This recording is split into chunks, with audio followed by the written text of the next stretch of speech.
اقترب ميسي من التوقيع للهلال السعودي والكشف عن راتبه. بس خلينا كده قبل ما نبدأ في المشاهدة نصلي على النبي محمد عليه أفضل الصلاة والسلام. وفضلا وليس أمرا، الاشتراك بالقناة.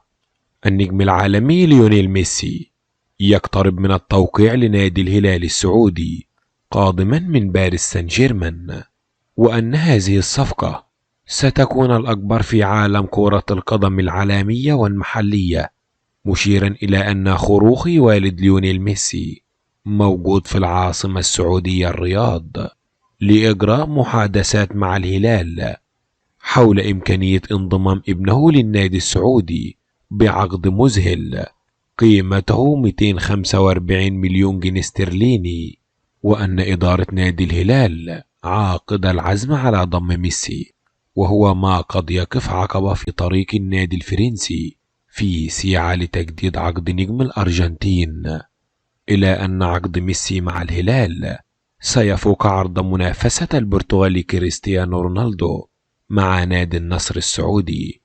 وبكده يبقى انتهينا من الفيديو، وإن أتممت المشاهدة ففضلا وليس أمرا الاشتراك بالقناة وتفعيل زر الجرس علشان نقدر نوصل لكم كل جديد.